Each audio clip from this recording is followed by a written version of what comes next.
Вот мы, татары юга Урала, среди казахов там, вот поэтому у нас похожие даже, мы чувствуем, вот казахи говорят кал-калай, как, значит, это самочувствие, мол, у нас халь, халляр нишек,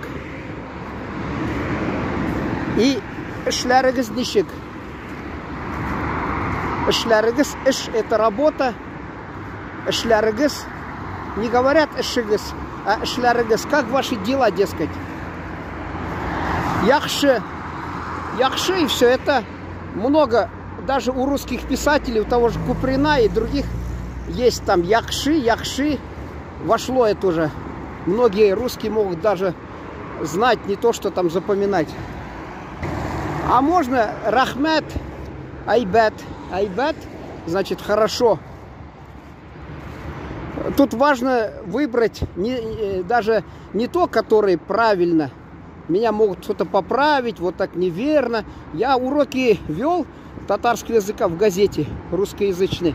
Так хочу сказать, надо предлагать всегда несколько слов человеку, который ближе, запоминается самое главное. Потому что, когда вот даже дом строит, по некоторым позициям не хватает стройматериалов, использует материалы по другим позициям, сходным. Вот здесь то же самое.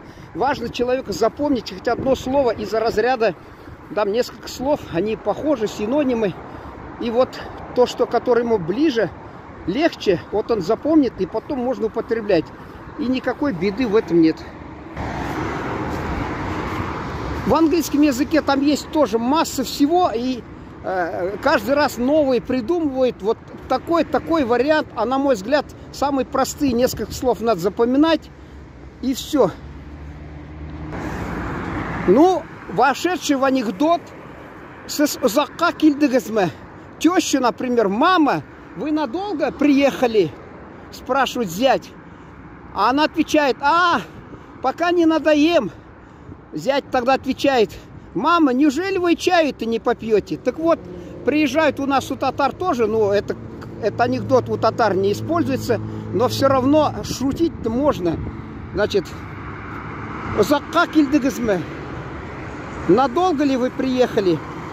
Сис узакка. Сис, это вы, узак. Вот в турецком языке узак, значит, далеко. А у нас узак долго. Тоже, в общем-то, понятно, да? Килдыгыз. Килерга прибывать. Килдыгызмы. Сис узакка килдыгызмы. Надолго вы приехали?